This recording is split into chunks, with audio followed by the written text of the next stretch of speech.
He wants to get you. I keep saying you. I'm the one playing the game. He wants to get me pregnant.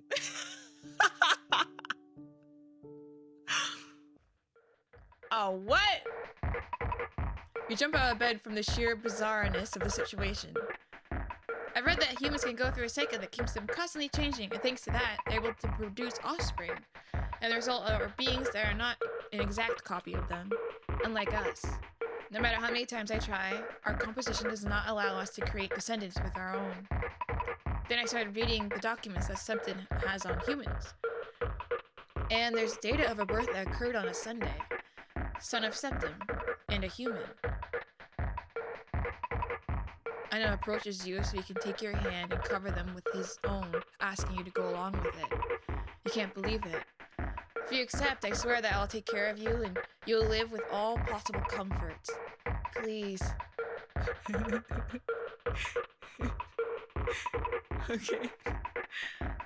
Okay, I just saved. So I need to see what happens if I stab him, if I decline, and I accept, okay?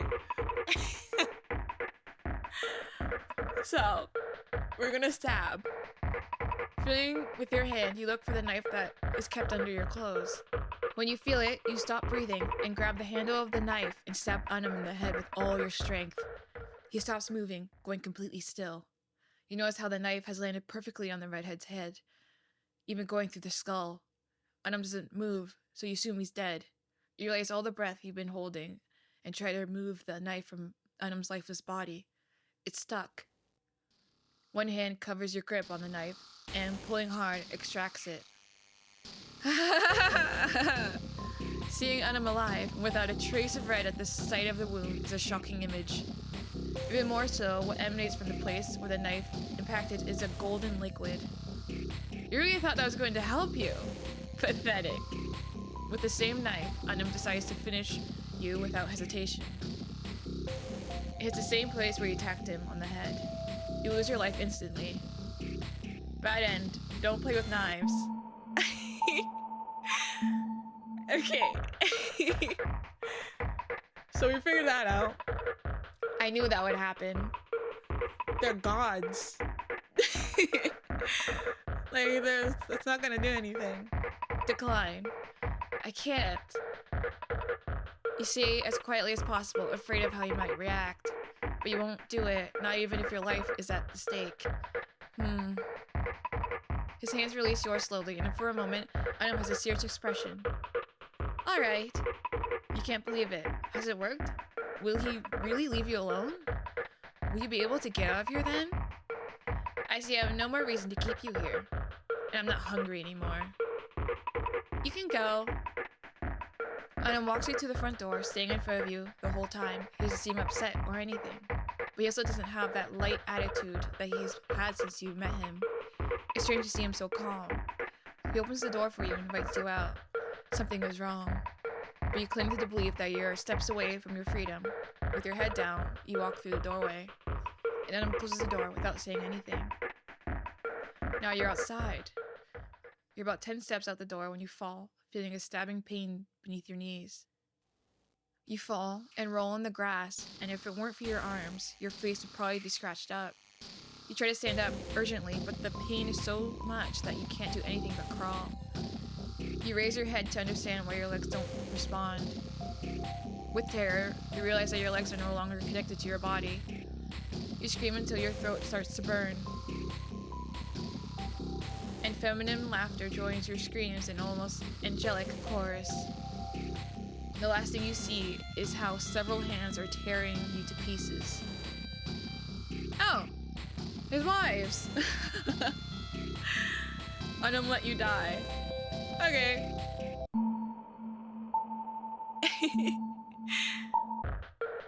We're gonna accept. We're gonna be pregnant. You don't know what you're getting into. You have no idea what the procedure will be like. But under the promise that you can live, you'll do anything. Okay, let's do it. Unum looks at you with his mouth open, processing what just came out of your mouth. And as if a light bulb went off inside his head, Unum suddenly grabs your cheeks and crashes his mouth against yours. His hands begin to slowly move across your body, from your cheeks down to your hips and thighs. I love you. Wow, stop. He's going very fast, and not to invalidate the redhead's feelings or words, but you don't think he means it. He only knows you for a few days. I've wanted you since I saw you at the hotel. I love you so much. Damn, he's crazy, but you like that. Then suddenly, Unum stops. Ah, shit. I forgot about consent. I think it's something important for you humans. Indeed, it is important. You have to give him points for keeping that in mind. Can we proceed? Well, I respect that he thought of that. Now.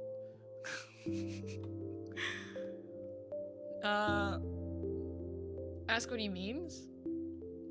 You think you two are probably not thinking the same thing, so you decide to ask with some embarrassment. How would we do it? Ah, it's very easy. From what I read, Septem preferred to use this method. I must combine your soul with mine. Unum slowly runs his hand across his chest, and gently he removes something shiny from it. It is a transparent sphere dripping with a gold-like liquid. I have to place this inside your chest and then remove it. It's my essence, so we must do it carefully, he says, smiling tenderly.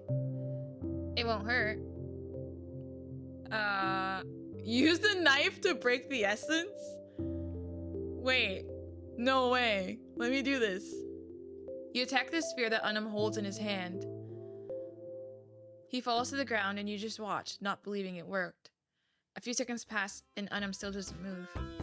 You're the first to reject him. He didn't even expect that. Good job. This image.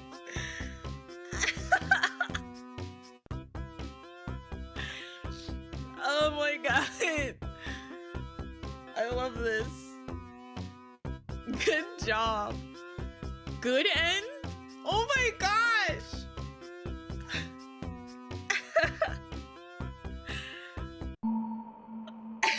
We got the good end. No way.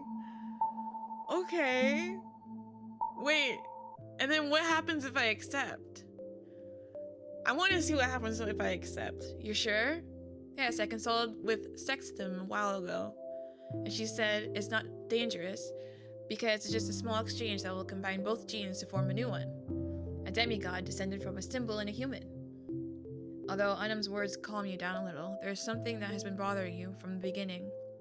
Okay. I don't want to get pregnant. Unum looks at you strangely. Is that when female humans carry the baby? You nod your head and Unum does nothing but laugh. That won't be a problem.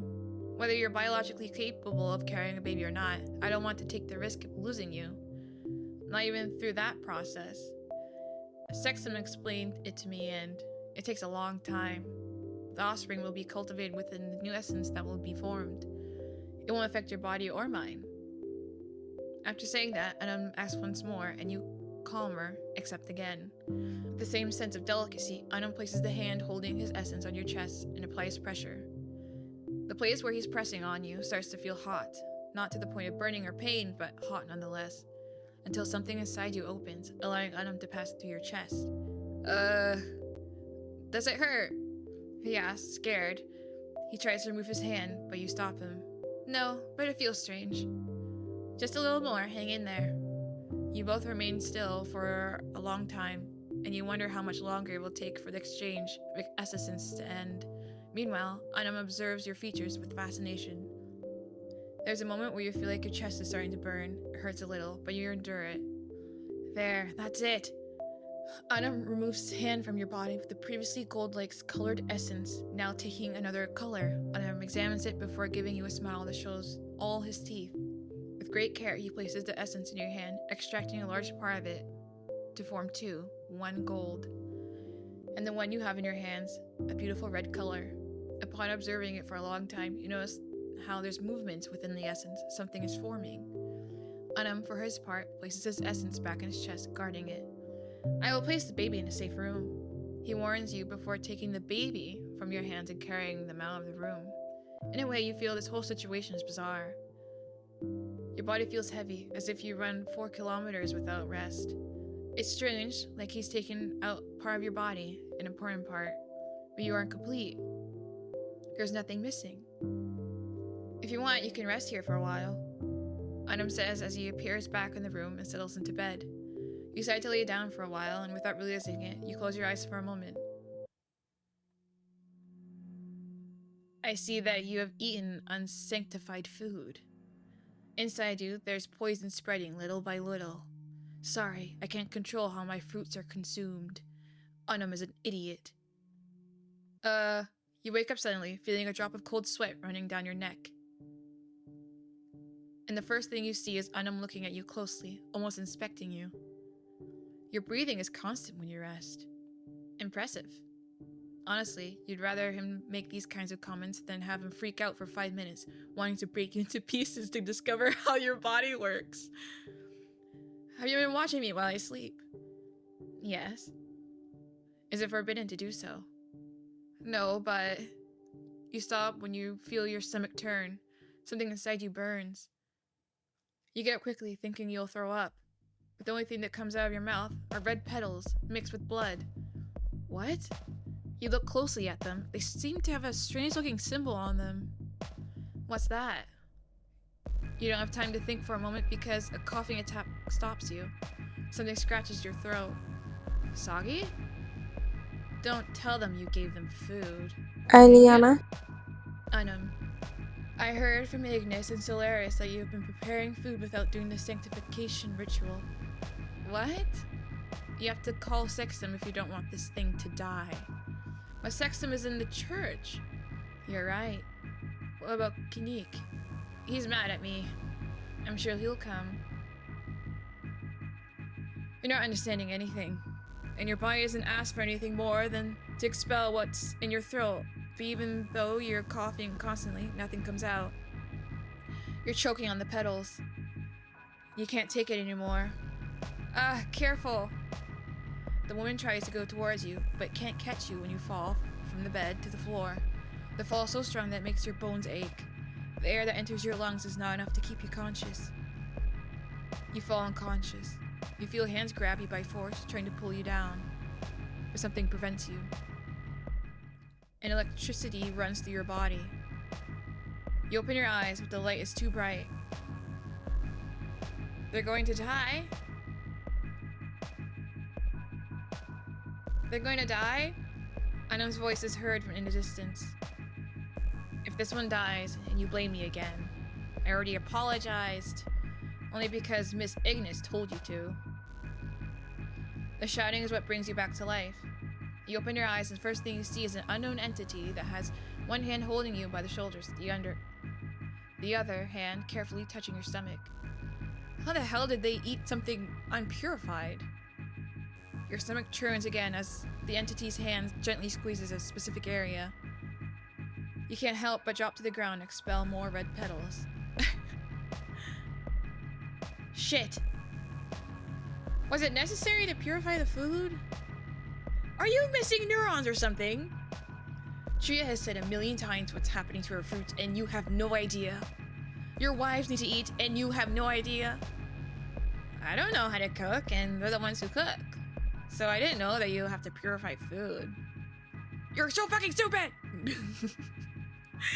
Your eyes can't stay open. You stop listening to what's happening and fall back into a deep sleep. The increase in temperature is what wakes you up. You feel a thick drop of sweat running down your forehead, but you want to go back to sleep again. You're very tired. You should be grateful that this thing's biology and mine are very similar. Have you done this before? Of course, I can't be everywhere at once. There's always the chance that one of my children might eat a fruit that wasn't sanctified. You open your eyes to see what's happening, but the light is too bright. Oh, Quinique, it's working! Unum says it as if he can't believe it. Quinique clicks his tongue, exasperated. Don't shout! We still need to extract the main rows. A strange sensation forms in the skin covering your abdomen. Something is pushing its way up from your stomach with urgency.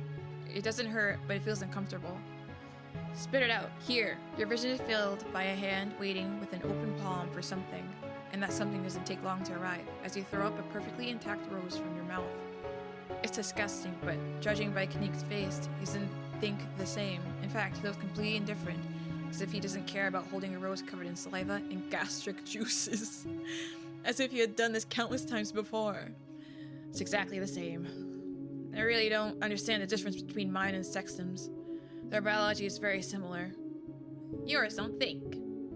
Unum replies playfully. You're the one who doesn't think. Quinique quickly stands up and grabs Unum by his clothes. The redhead just laughs, downplaying Quinique's anger. If I hear you say that one more time, I'll swear I'll break that hybrid you're hiding. His smile vanishes completely as he looks down at Quinique, utterly serious. Huh? And how do you know about them? I can hear another heartbeat besides this human's. Unum remains still, staring intently at Quinique. Whether due to the difficulty of holding his gaze against the sun, or simply discomfort, Quinique clicks his tongue, letting go and pushing him away. I suppose Septem has already told you that I'll be the one making the change. Yes. Then, Unum smiles again. Do you want to see them? No thanks, I'll return to my domain. If you need help in any unfamiliar situation, you can call me or Septem. We're all aware about this. Without another word, Quinique leaves the room. Unum remains thoughtful for a moment before giving you a knowing look. Now comes the hard part, cultivating a god. What do you mean? Isn't that how you say it? Say what? When you have to take care of something until it's ready. That's called raising. Perfect, let's raise a god. But I'm going to need your help. I still don't understand how organic life goes through changes that allow it to grow and improve. I've never seen it with my own eyes. So I suppose you know a little more about this. You'll do whatever it takes to save your skin. If that means playing happy family with the sun god, you'll do it without hesitation. Okay. Sure. Unum smiles without showing his teeth. His expression is tender, nothing like the looks he used to give you. The day passes quickly, and incredibly you find yourself accompanied by Unum and his wives. Even though the heat is becoming increasingly hard to bear, there's nothing that can truly hurt you. A little heat doesn't kill anyone, right? You look around and see 3 pairs of eyes fixed on you. Eliana. Ignis and Solaris. Even though they stare at you as if they wanted to devour you, they remain quite respectful and calm unlike Unum. Oh. Sorry, I'm covering their faces. There they are.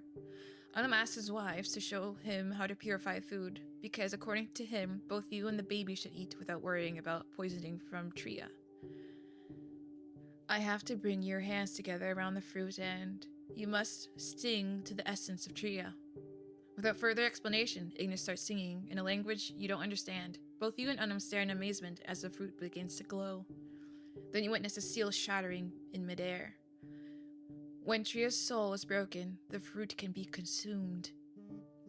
Maybe the little god doesn't face as mortal danger as Soggy when eating unsanctified fruit, but the risk is always there. Maybe it's like us. Don't assume without knowing, dears. Today, we'll cook, but starting tomorrow, you'll do it. You'll cook for everyone. For a moment, you think she's talking to you, but you realize that Elena's eyes are fixed on Unum. So pay attention. After an intense cooking class, where you have to constantly redirect Unum's attention to the explanation, everyone gathers around the table. Then you all begin to eat. The atmosphere is cozy, even more so than your mind could imagine, and that scares you a little. Unum's wives talk a lot, too much, so much that you struggle to follow them, though Unum doesn't. He pays attention to everything they say, occasionally asking questions but never interrupting. You're speechless. Tomorrow we'll go with Dway to check on Orion's belt. It's been a long time since you've been there. I don't like that Dway refers to you by your assigned names. You're no longer her property. Yes, we are. Unum, we've already talked about this. Unum lets out a sigh, clearly displeased and overwhelmed by the situation. I still don't understand how it doesn't bother you. You are free. You're no longer under anyone's command. That only applies when Dway isn't around, and we still have responsibilities. But we don't mind, Unum. Elenia takes Unum's hand tenderly, caressing the back of it with her thumb. Unum, on the other hand, swallows his words, choosing not to argue any further. By the time you finish, Unum and you clear the dishes to wash them, while the wives say their goodbyes and you wish you good night. Did they have other names? Yes. Dwayne gives them names when creating them. Usually, she just assigns a number. But if they're brilliant and perform well, Dwayne names them with honors. What were they called? Alniktak, Alnilim, and Mintaka. They're beautiful names, but they're names that are under ownership. When they came with me, I asked them to choose their own names. I see. Your name. Was it imposed on you? The name you gave me when you were with Nulla, does that count as imposed? You change the subject to avoid answering his question. You don't know if Unum catches the hint or not, but he plays along. Time passes as you discuss how to sanctify food, while Unum shows you what he learned with an apple. And incredibly, he managed to break the seal. With a smile revealing all his teeth, he offers it to you. Yeah, I'll accept. Sure. You grab the apple and take a big bite. After chewing, you smile, baring your teeth just as he does. Unum blushes, laughs heartily. Eventually, you feel tired, and Unum takes you to your room. Unum glances at you for a second while you're already under the sheets, then suddenly approaches. When you sleep, what does it feel like? It's a bit difficult to answer his question so close to yours. How do you answer someone who can't or doesn't need to sleep?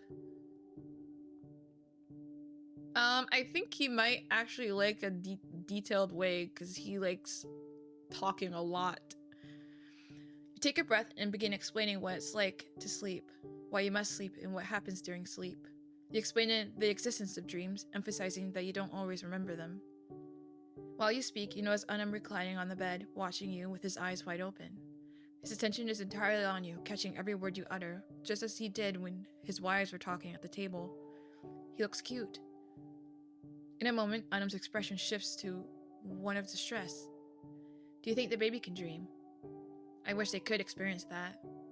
It sounds liberating. Don't you dream? No. We're not built like humans.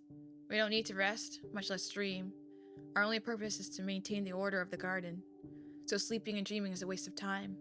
Or that's what Septem says. Oh. Unum clears his throat, a bit embarrassed by his remark. You should rest now. See you in a few hours.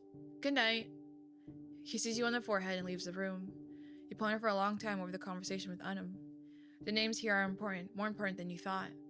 If Unum's wives belong to Dway, then the symbols must also belong to someone. Could that someone be Septem? Maybe tomorrow you should ask why names are so important and why Unum doesn't feel comfortable calling his wives by their original names. Little by little, your eyes begin to close, and you sink into a deep sleep. Soggy! Soggy! Two hands grab you by the shoulders, urgently shaking you. I went to check on the baby and there's something off about them. You blink a few times to fully wake up and understand what the redhead is saying. What? There's something off about the baby. Without another word, Unum grabs your hand and drags you out of the bed. Unum does his best to explain, amid panic and nerves, what's happening with the baby. But you don't understand anything. You just need 5 minutes of peace, please. Just 5 minutes to ponder the choices that led you here. Is it normal for it to move so much?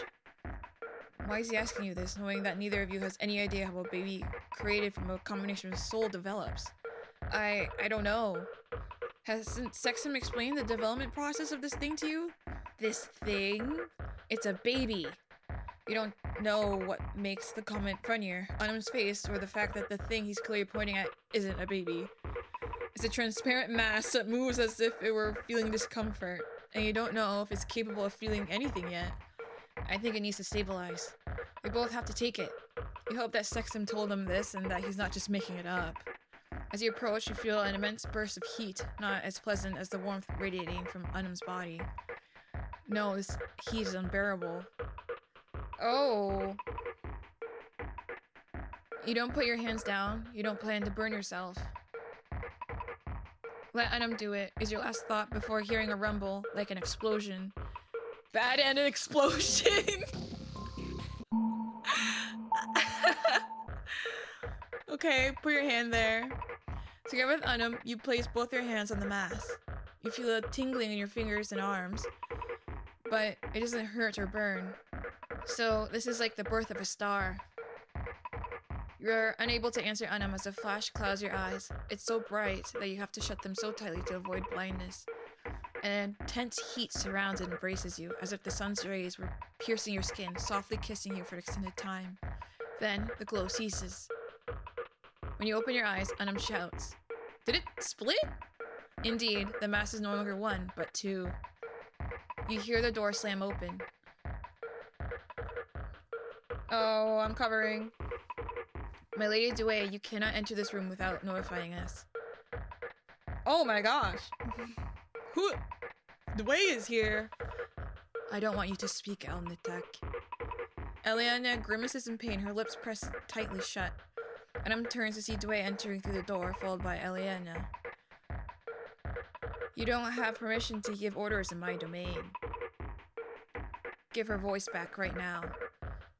After this. Dway ignores the order, moving closer to you.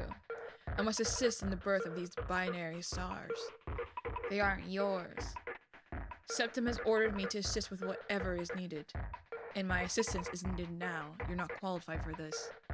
Unum doesn't get a chance to retort as Dway adds, her voice laced with venom. You're very egocentric, especially since those around you are even better than you. Stronger and larger. But not suitable for giving space to organic life. Ha! Dway pulls her hand away from the mass and asks Unum for space so that she can do her work. Reluctantly, Unum takes a few steps back with you, and when he deems the distance safe, he moves in front of you, covering your body with his own. You assume it must be for protection. Dway places both hands on each of the masses, and with one swift pull, a glow far brighter than before emerges. Unum covers your eyes with his arm. A deathly silence follows, and the room's temperature becomes unbearable. And a baby's cry shatters the silence, followed by a much weaker one. What is this? Like a fisherman, Dway holds two creatures by their feet. Both cry because of the position they're in. You feel yourself sweating, and your vision starts to blur. The hot air only deepens your desperation with each passing second. That's not how you hold them, you brute. Stunned, Dway passes the two entities into Unum's arms. He holds them the way one should hold human babies. Is this a human? No, they're hybrids. I thought a god ready to claim their rank would emerge. Not this. It doesn't matter, you will have a god ready after a while. I suppose Septem knows you're playing at being human. Dway watches the small entities in Unum's arms. The atmosphere is tense. They're yours. You need to give them names. Now. You can't take any more, and Unum seems to notice how unwell you are. With a hint of nerves in his voice, he asks you to step out of the room for a moment. He gestures for you to step out into the garden for some fresh air. And you do so without a word of protest. You trudge towards the door leading to the garden and sit down on one of the nearby benches. You take a deep breath and close your eyes. Here, the air is fresh. You don't feel your lungs burning as you breathe in. You glance at your hands, and something starts to worry you. It's not their color, since Septem also bears those marks. No, what worries you is that you've begun to feel less in them. You have no sensation in your fingertips. The sensitivity in that area is almost non-existent. Although you can move your fingers, something inside tells you that sooner or later, you'll lose that ability. If you tell Unum about this, will he be able to help you? Honestly, Unum doesn't feel so frightening now, but you suspect it's because you've been with him for a while and perhaps you've grown accustomed to his odd presence and personality. He's not bad, just peculiar and a bit violent when he's hungry. Could it be viable for you to stay here? If you try to escape, will you have any other option to survive? Okay. Let's try this. I'm gonna hit this one first. It's now or never. No one's watching you now. You're practically just a few meters away from your freedom. Who cares about the possible problems you might face out there for being a human? What matters is that you're free. You really are an idiot. Septem cuts off your head. Bad end, meters from your freedom. Oh, nice. Thank you. Yay! I'm headless. Okay, we stay with Unum. Yes, it's the best of your possible options. You don't know what's beyond this garden, nor what the world and society out there is like. To top it all off, according to what you've seen or heard, you smell like a human, and that's not good for you. You're an easy target. Do you already have permission to be outside? You recognize that voice. You lift your gaze and see Septem standing next to you, looking over your shoulder. Oh! Greet him? Good morning. Septem smiles contentedly. Answer my question. Oh, right. Unum asked me to go out for some air. The room we were in wasn't very pleasant, too much heat. I imagine. Humans can't withstand the power of so many stars for very long, let alone newly formed stars. If he hadn't gone out, you'd probably be dead by now. You want to ask him if he's come to see the hybrids, but you're afraid of how you might react. Let's go see them. Hybrids. They're yours, too. Sure? The walk back is awkward. Septem makes no effort to engage in conversation, and you're sure that if you speak first without his permission, he'll get angry. Inside Unum's residence, you encounter his wives, who are outside the room. Noticing Septem's presence, all three lower their heads in greeting. Elnikdak has the situation stabilized. Eliana, Remains silent, and Septem appears to understand why, as he gestures with his hands. Her lips relax, and she replies. Lady Dewey has stabilized the new stars. It is now safe for Soggy. Good. The door to the room opens by itself, and Septem makes his way through. Dewey, Unum. I remind you that it's crucial for Soggy to be present at the most critical moments. I will not tolerate them being taken away from them again. Dewey straightens immediately, like a low-ranking soldier standing at attention before their general. Septem, my apologies. I asked them to leave because the energy in this room was too condensed. I know, but I need Soggy to observe the development of both gods. Are they stable yet? Yes. Okay, Dewey, we're leaving now. Unum. Yes? I want an audience with you tonight. Septem exits the room with Dewey, with a quick look in your direction. Unum doesn't move until he senses that both symbols are far away. Then he smiles. Look! He comes towards you, holding both creatures in his arms. Oh, little babies! They're so cute! Little babies! Oh, look at them! They have a pulse, just like you. Although their heart rate is very different from yours. They're so cute! You still can't hold them. Their bodies are still too warm. You could burn your hands. Oh. Well, you have to be content with just watching them closely. As you lean in, you once again notice the heat radiating from both bodies. What are their names? I like to wait until they're old enough to choose their own names. Why? I want them to be free. Aw, okay, I like that. I like that a lot. Let them do as they please until... Unum cuts himself off before finishing the sentence, and then he laughs nervously. Septem said they'll grow fast. Maybe tomorrow they won't be this little. You two spend most of your time taking care of the babies. Well, you instruct Unum on how to take care of them, as you still can't touch them. Do you think they're gonna try and eat them because they're hybrids? And that's like how they get more powerful or whatever? Like there's some devilish underlying context for this? You've confirmed it for yourself when you try to touch one of their cheeks. You burned your hand. Unum almost calls Quinique to come and heal you, but you've told him it's not necessary. When night falls, Unum excuses himself, saying he must do something important, and takes both babies with him. He asks you to rest and sleep so that you'll have all the energy you need tomorrow. So you rest. You dream. For the first time in your short existence in this small world, you dream. You're in a dark place, and you hear a voice, but you can't make it out what it's saying. You don't know how or when, but it's already the next day. The first thing you see when you open your eyes is your hands. The darkness has devoured more skin.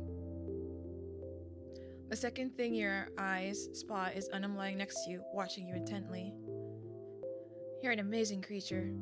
I never thought I could be the husband of a human. Husband? How many steps has this man skipped?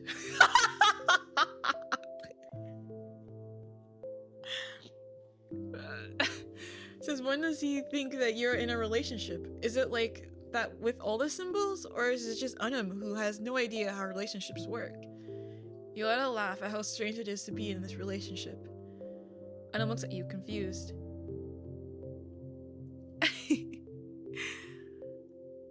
Do you want to be my husband?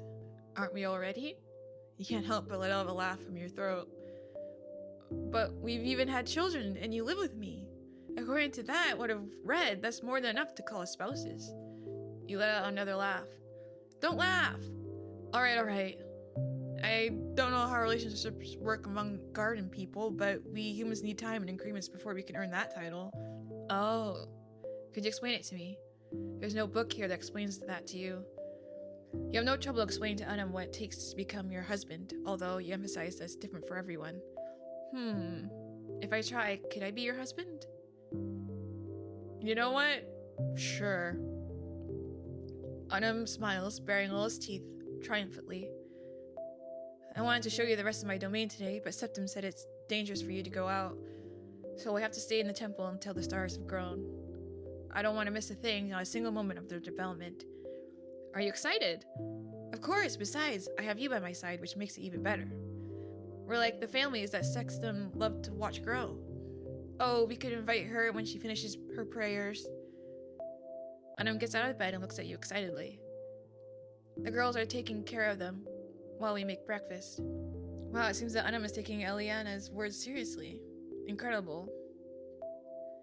You walk to the kitchen and Unum performs the sanctification ritual before starting to prepare breakfast. You help him with some tasks, but he does most of the work, precisely replicating what the girls prepared the day before. And after a while of cooking, breakfast is ready. Puffing out his chest, Unum looks at the result with pride. But instantly, he deflates like a balloon. I miss watching my wives cook. I see you did quite well. Solaris enters the door with half a smile. It seems that you'll now be the one in charge of cooking, dear. Only if you join me. Well, we'll think about that. Need help setting the table? Yes, please. It's strange. This is totally strange. You never imagined that living with them would be so normal. Where did that Unum so overexcited about everything go? The one who used to try to attack you at the slightest reaction of your body. What's the catch? Could it be that they'll end up eating you? After all, they're entities that eat human flesh. Are you really playing at being a happy family? Soggy? Yes? Can human babies eat at the table? What? Honestly, I can't imagine them sitting at the table with a fork and a knife in their hands. Their hands are so small and they don't even have much coordination with them. Well, they have no coordination at all. You take a deep breath before answering and you remember that Unum is an entity completely opposite to you, who only knows about humans from what he's read, and God knows what he's been reading. The days pass quickly, faster than you care to admit, with Unum and his wives at home. There's never a moment where you're alone, and there's always something to do, and it's always something pleasant. Well, not always. Can you peel this? I have to go and ask Ines something. Of course. When you take the knife and fruit in your hand, you realize that perhaps not only is the color of your skin changing, but also the mobility of your fingers. You find it hard to coordinate and apply pressure, but you can still do it. You're about to finish peeling when Unum appears behind you, placing his hands on your shoulders. Haha, you do it better than I do. And that's enough to distract you, causing you to cut the palm of your hand with the knife. The cut is deep, and the blood flows out in concerning amounts. And then everything descends into chaos. You're thankful that Unum didn't rip your hand off in one bite. Let's be honest, you know what he really wanted to do at that moment was to eat you whole, from head to toe. By the fourth day, little by little, you start opening up to each of Unum's wives. And like the redhead, they're eager to learn more about humans. Thanks to them, you discover that both babies need to be together. They are binary stars, which means they are permanently linked by a tail in an endless dance, Ignis once said. Although there is a great concern on the girl's face when they talk about it, every time you ask them why, they change the subject. On the fifth day, you discover their original name, and if you focus your gaze on the children, you can see a tail. Sirius, That's the name they both share. Explained to you that this is because they were both born at the same time. But you shouldn't worry, because it's a name no one will use after both gods choose their own name. You can't spend too much time with them in one room because their presence burns your skin and prevents you from breathing normally. But at least now you can carry them for a short time, and you can't help but think they're cute. They both resemble Unum. They don't physically resemble you at all, and when you mention this to Unum, he just laughs. You vividly remember the words that came from the sun god at that moment. They both share a heart and an essence similar to yours, and that is 1,000 times better than having an appearance similar to mine. Because he wants to eat them! He's gonna eat them! He's gonna eat our babies! Why? Because now I can feel your heart accompanied by 2 more melodies. They are different, but theirs comes from yours, and all together they create the most beautiful symphony I've ever heard. I still can't believe Unum said that to you. Every time you remember it, you feel your cheeks warm up. On the 7th day, a Sunday, Septem comes to see your babies. He looks at them for just a second and then turns his gaze to you. Your hands. It's nothing. I'll find a solution for that. Without explanation, he leaves. Now that Septem mentioned it, Unum says as he approaches to inspect your hands, your hands and arms have changed over time. What's wrong with them? I don't know. Don't worry about it. Say nothing and hug him. Oh. Hey. Yeah? I've been watching Sirius sleep and I think they dream. They move and make gestures while they sleep. Just imagine what they dream about. Thank you so much for giving me this change. You're truly the best thing that's happened to me in a long time. Unum starts to move closer to wrap you in his arms. He's so tall and his build is so massive that you can't help but feel dwarfed in comparison. His embrace is warm, yet the thought that he could rip a piece of your skin off with his teeth at any moment refuses to leave your mind. I really like having you here. I love your warmth, your scent, and your heartbeat. The fact that you're mortal and ever-changing. Unum loosens his grip slightly to take one of your hands, and he inspects it while tracing the scab that has formed on you with his thumb. And how adaptable you are. Uh-oh. Is he gonna eat me? Is he gonna eat me? Is this where he eats me? Oh! I wasn't thinking that at all. Without warning, he takes your hand to his mouth and licks it. Your heart is racing, though you're not sure if it's from fear or something else. His face draws dangerously close to yours. But you also make me want to devour you. Oh, so he's gonna eat me. Remember that time you cut yourself peeling the fruit with a knife? It was terrible. If I didn't like you so much, I probably would have gutted you right then. What kind of comment is that? And why is he saying it like it's a compliment? But don't worry, I'll take care of you. Without further explanation than a smile, Unum presses a kiss to your lips. Days pass, and you find it hard to believe how quickly the children grow. You got used to calling them the children instead of their original names. Now, they can walk. You spend most of your day in the garden with them, since it's still too dangerous to be indoors with them for long periods of time. The energy they release is very unstable and dangerous for a body like yours. They're adorable. Aww. It's adorable to see them playing and interacting with each other, or the girls. Yet there's something that's been worrying you for a while now, something that neither Unum nor the girls have shown any interest in explaining or discussing. So you assume it's normal, but it still worries you. And the more they grow, the more they tend to stick together, their tails entwined. They can spend entire days clinging to each other's tails. You know what?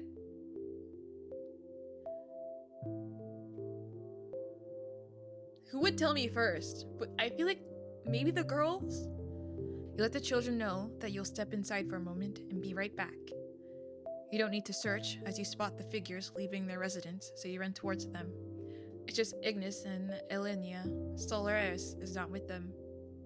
Little human, has something happened? Ignis asked with a hint of fear in her voice, as seeing you run and pant must be an unusual sight. No, it's nothing. It's just that something about the children worries me. What worries you, dear? No matter how many times Elenia calls you dear, every time she does, you feel a tingling sensation in your stomach.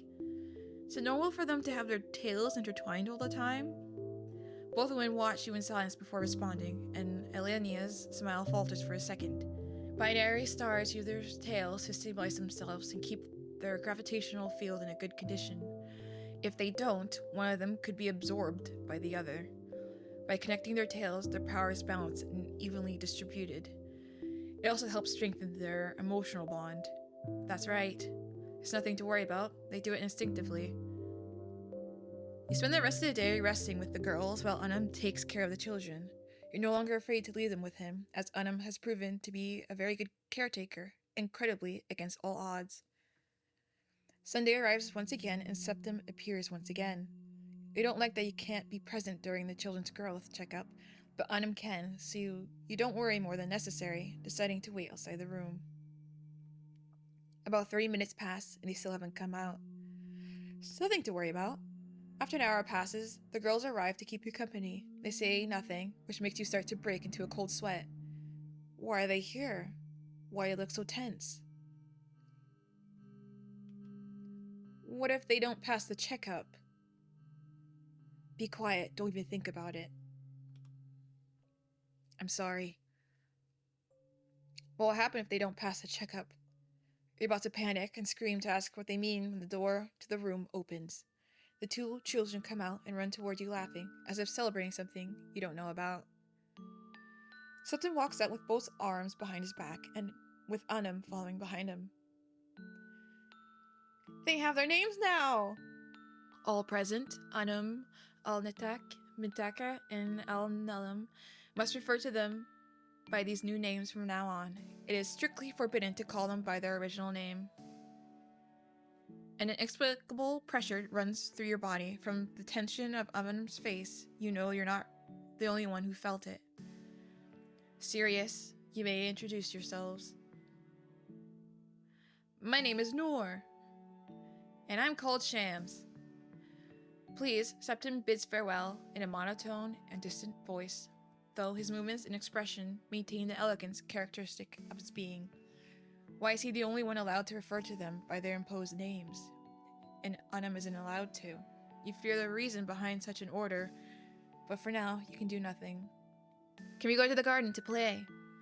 Your attention shifts to the children, who look at you pleadingly, and their tails intertwined. Sure. They must eat first.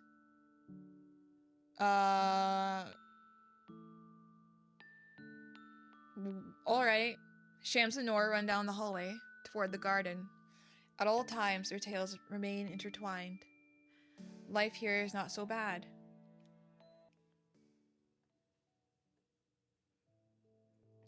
Septem's words don't leave you alone. In every silence and every pause, his voice echoes and lingers in your mind, reminding you that there's something deeper and far more troubling than just playing house with Unum and his wives.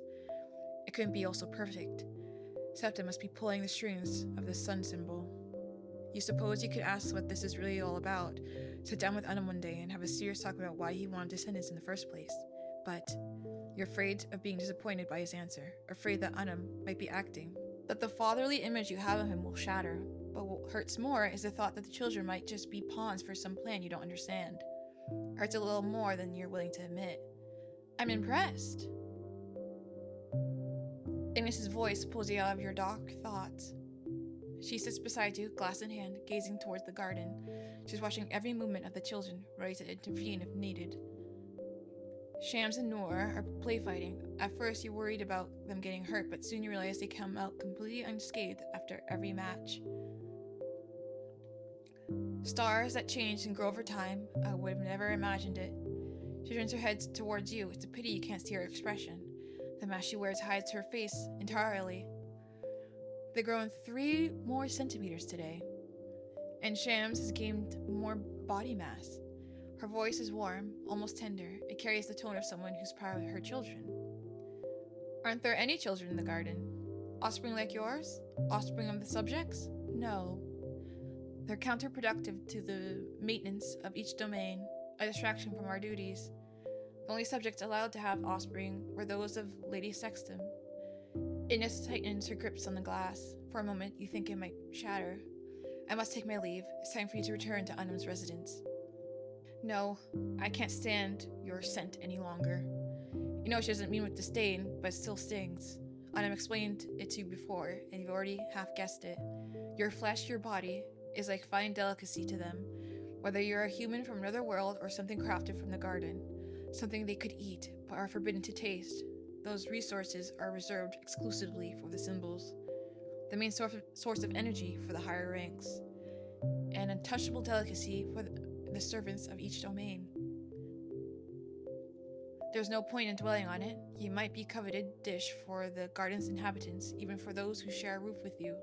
Both Unum and his wife see you as potential food, but you can tell they're really trying. They make the effort not to devour you whenever they see you or spend time with you. Ignis often avoids spending too much time with you because of this, and Unum never skips his Sunday placebos. Tomorrow he has his meeting at the hotel to receive his weekly serving. Tomorrow is Sunday, which means that before going to the hotel, Septem will come to check on the twins. Anxiety grips your chest at the mere thought of what might happen, what Septem will say, and what will happen to Nor and Shams afterward. Two small arms wrap around your neck, grounding you back to reality. Ignis is gone, and now the children are on your back and lap instead. Ignis said you called us. Did something happen? Shams asks while dropping her full weight on you, knocking the air out of your lungs. Ignis is right. You have to teach her to control her strength. At least when it comes to you. Oh, okay. You need to get ready for tomorrow. I don't want to. It's so boring to talk with His Holiness Septem. I like it. Shams sticks out her tongue at Noor and mutters under her breath that he's just as boring as Septem. She runs off under Noor's dismayed gaze. He doesn't wait for you to react before chasing after Shams, frowning and seeking revenge. Both of them head toward Unum's residence. You take one last look at the Wise residence before following them. You feel curious about that place, just seeing it from the outside is no longer enough. There are days when you have to bite your tongue to keep from asking if you could go in, but you hold back. You may be curious, but you're not foolish enough to think that it wouldn't be dangerous. Once back home, you learn that Unum has returned from his meeting with Septem. As always, he's brought back a pile of books.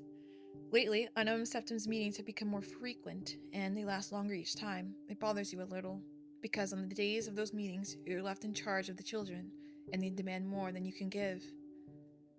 Soggy, did you know it's good to read stories to children while they're growing? But the moment Unum appears with that satisfied smile, all your irritation vanishes. Unum stands beside you, book in hand and ready to show you its contents. From the cover, you can tell it's a children's book, probably for ages 5 to 10. Human ages, of course. You can't read the title, but it's clearly an adventure or fantasy story. While he talks about everything he saw at Septem's library, you flip through the book's pages. More pictures than text, ideal for kids with short attention spans, like Shams. You trust the illustrations will keep her interested. You close the book abruptly, making Unum fall silent at once. You let out a long, tired sigh.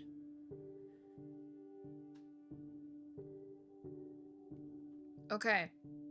Is there something important I should know? Not for now. Everything's under control, and Septem's satisfied with the results. Unum clears his throat. He takes a deep breath and his words spill out like an air escaping a deflating balloon. Starting tomorrow, the children will have to attend their checkups with Septem separately. I don't think that's a good idea. Whatever it is Septem's after, I won't let him use the children. They're mine, not his. They won't go unless I know what they do in there.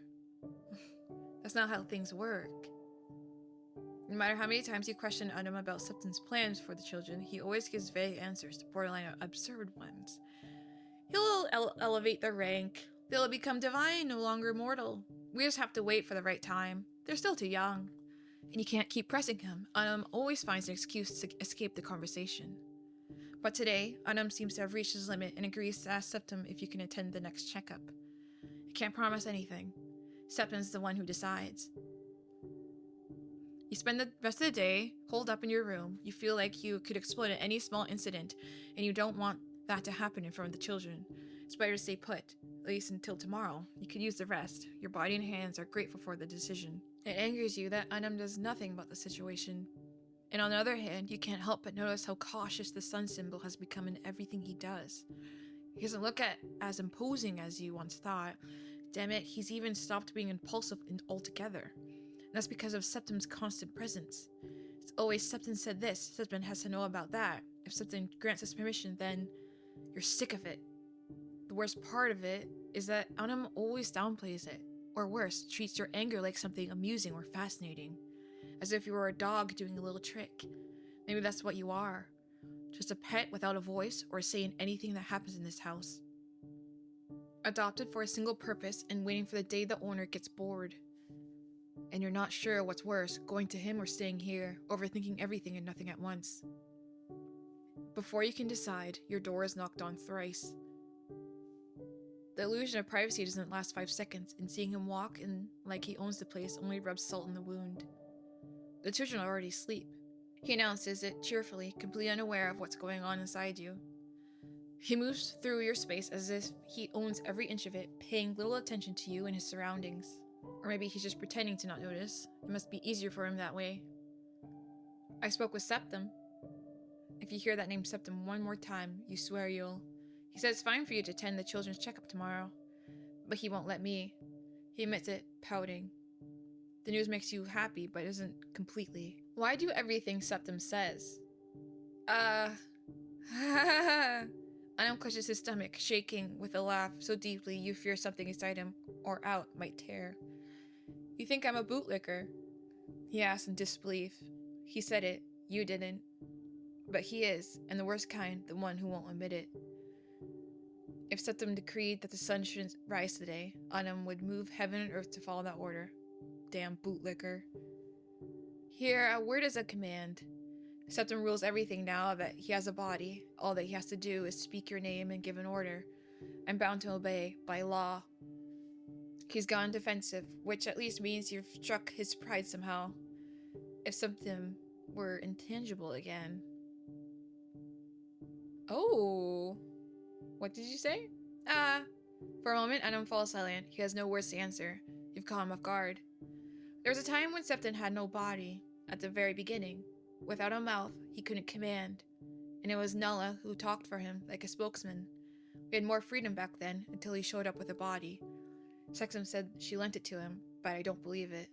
Unum pauses for a long while, as if trying to remember what led him to talk about this. Then exhales, pulling a funny grimace. So no, I'm not a bootlicker. He doesn't say it to convince you, he says it like he's trying to convince himself. The silence is heavy, and honestly you don't know how to rescue the conversation. So you slip under the sheets, ready to end the day. Seeing this, he sits at the foot of the bed, staring at you. He seems torn between speaking and staying silent. Can I stay with you while you sleep? Sure. Unum smiles and lies down beside you. Sleep doesn't take long to come. You drift off instantly.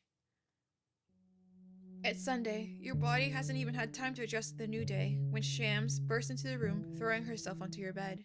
Her knees land squarely on your ribs as she yells impatiently. They're waiting for us!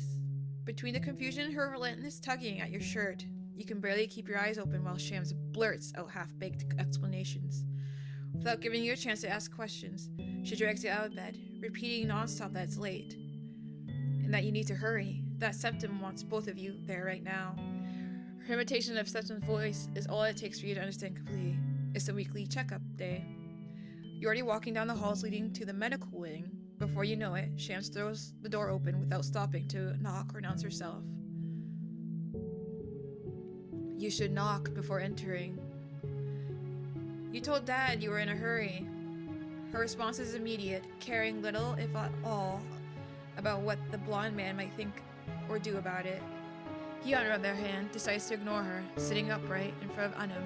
He barely glances at you, nor does he even make a gesture to greet you. It's Unum who does, standing up with a wide, tender smile that reveals his sharp white teeth. As he approaches, he plants a warm kiss on your cheek, murmuring a soft good morning.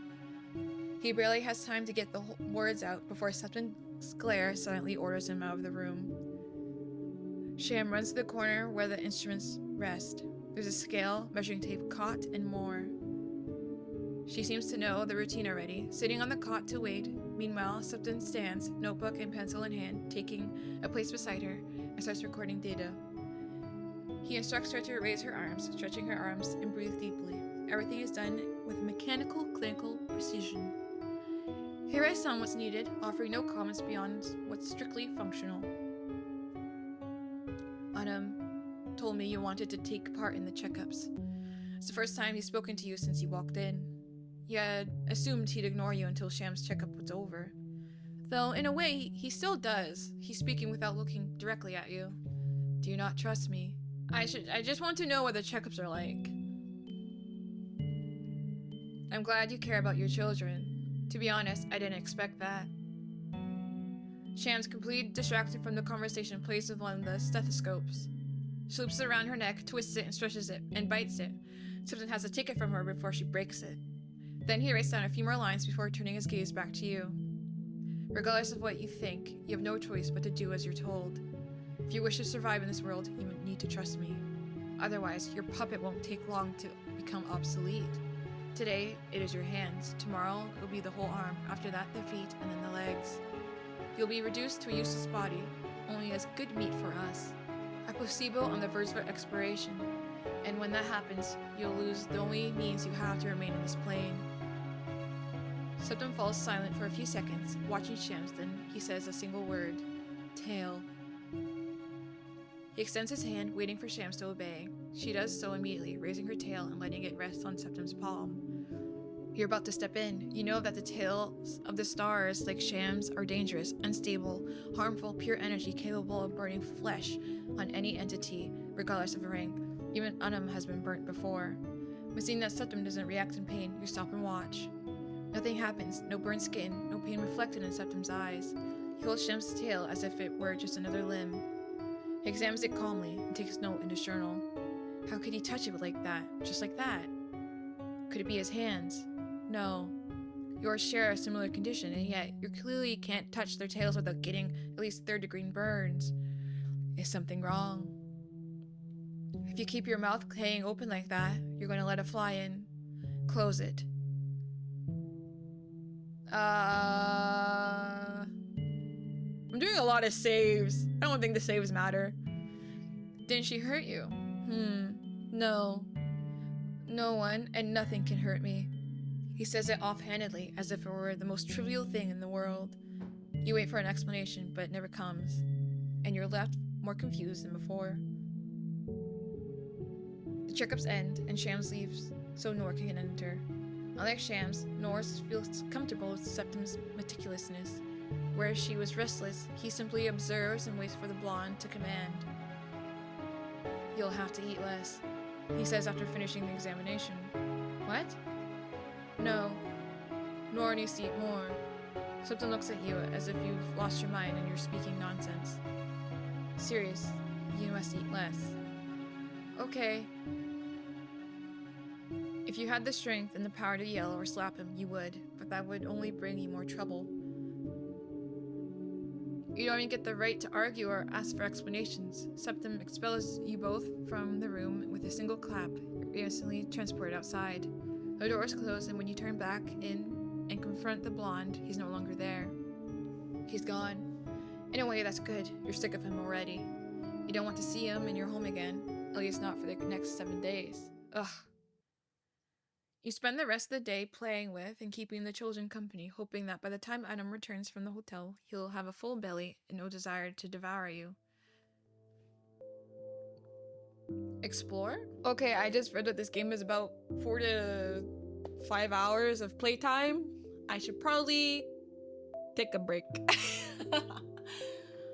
Okay, so this is where I'm gonna end today's video. I don't know if I split this into 2 parts or this is just one whole one.